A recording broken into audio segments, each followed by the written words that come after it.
class, tonight's podcast has to do with the classification of matter. And we're just going to make a little, I guess it's really a flow chart, it might be a concept map, something kind of like that. We're going to start with matter at the top. And matter can be defined as anything that has mass and volume. Okay, so matter equals anything that has mass and volume. So if it weighs something and it takes up space, it is matter. So matter can be separated into two big categories. And those two big categories are going to be, matter can either be a pure substance,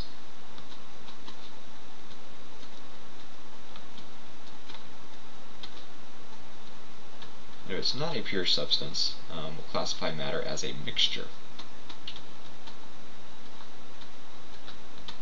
And from here, there's kind of two parts to pure substances, and there's two mixtures we can have.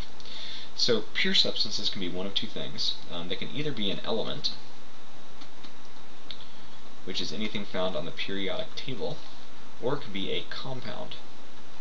And both elements and compounds are known as pure substances. Alright, in mixtures, there's two types of mixtures we can have. And I'm just going to abbreviate here, but they can either be homogeneous mixtures,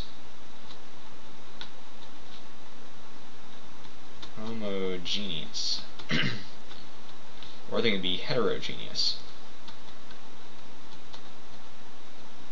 Alright, so we're going to kind of define these things kind of quickly. So element is anything that is made up of only one type of atom. Right? So only one type of atom present.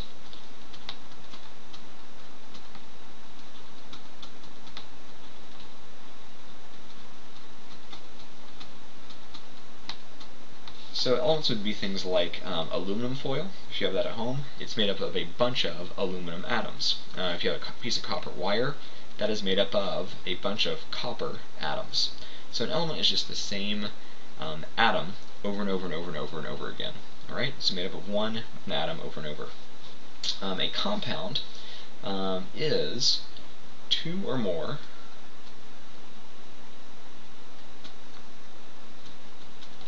let's say chemically combined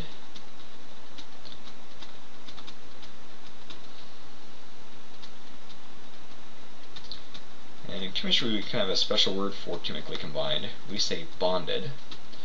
So two or more bonded, or two or more, let's see, two or more chemically bonded atoms. I think that will be sufficient. So two or more chemically bonded atoms.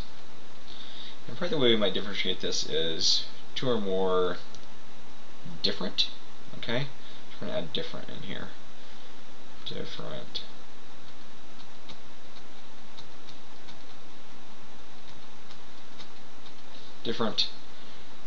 chemically bonded atoms. Two or more chemically bonded atoms that are different. I don't know. So an example of this might be, we have lots of examples, but water would be a great example. Okay, so it's made up of hydrogen atoms and oxygen. So we have two or more bonded atoms. We could have something like carbon dioxide. It's made up of carbon and oxygen. So it can't be called an element because it's made up of more than one type of atom. It's made up of carbons and oxygens, just like water is made up of hydrogen and oxygens. And I think that's good. Alright, so as far as mixtures go, they are a little bit different. These are made up of one or more, or we're just going to find it up here for mixture. So I'm going to erase that because both these are true. So mixtures are one or more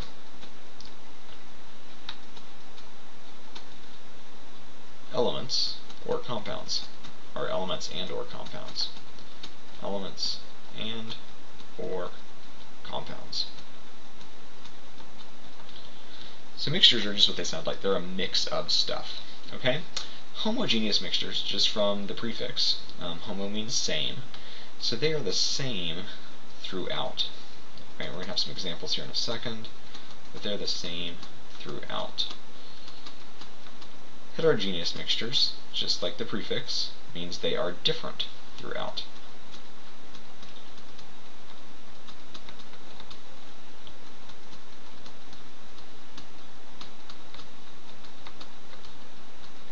So some examples might be, we'll say salt water is a mixture. We might say seawater, that's a mixture. We might say milkshake.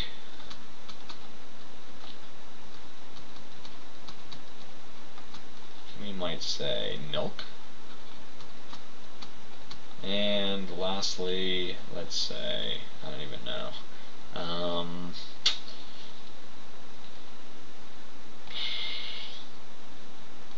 Italian dressing. Alright, Italian dressing. Alright, so these are all mixtures. We need to classify them as being either homogeneous or heterogeneous. So we're just going to draw some arrows from one to the other. So salt water. If you had a glass of salt water and you kind of looked at it and it just had salt and water in it, if you were to view it, it would obviously look the same throughout. If you were able to actually grab a little bit of liquid from the bottom and take a drink, take a little bit from the top and take a drink, it would both be salty, okay, in equal amounts, because salt completely dissolves in water. So salt water would be known as homogeneous. If we had some seawater, okay, you might look at that. If you've ever been to the ocean, there's kind of like shimmery stuff floating in it. You might have a little bit of seaweed here and not here. So if you looked at that, it might, depending on whether you had seaweed or not, it might look about the same throughout. But if you were to actually look down at the microscopic level, because there's like solid stuff floating in it, you might see over here, there might be a little bit of algae over here. And over here there might not be algae, but there might be, you know, some phytoplankton or something. So because it's not the same throughout, it would be called a heterogeneous mixture. Likewise with the milkshake. For the most part, they try to blend it pretty good, but I don't know. If you go to Wendy's, it seems like if you get a chocolate shake, there'll be, you know, sections of vanilla. Like if you just look in it, it's still white instead of kind of brownish. So milkshakes, even though they try to mix them up pretty evenly, I would say they're still heterogeneous. Milk, on the other hand, if you buy milk, it has typically a word in front of it that says homogenized milk. What is homogenized? It is simply homogeneous. Okay, just the emphasis is in a different spot. So milk that we buy is homogeneous. If you live on a farm and you have milk, it's probably a little more heterogeneous. You're going to have cream that goes to the top. We take that cream off and make butter out of it, or we make cream out of it, whipped cream, stuff like that. Let's see, lastly, Italian dressing. This one's pretty straightforward. Typically Italian dressing, if you make it up fresh, you're going to have a bunch of solid at the bottom after it sits in the fridge for a couple days. So what do? It says shake before using. So you have to shake it up, so all that heavy stuff at the bottom gets mixed throughout. What's going to happen after a certain amount of time? It falls to the bottom of it again. So obviously you have different stuff on the bottom than you have on the top. So that's an easy one. It is definitely heterogeneous. So that, real quick, is classification of matter. Matter can either be a pure substance or a mixture. If it's a pure substance, it's either an element or a compound. But both those things are considered pure. It's just the same thing over and over again. And an element is the same atom over and over. If we have something like water or carbon dioxide, it's just a water molecule over and over and over again, or carbon dioxide molecule over and over and over again. And then mixtures, we just have a mixture of maybe two elements, maybe two compounds, a mixture of elements and compounds, but just a bunch of stuff thrown together. And those can either be homogeneous or hetero.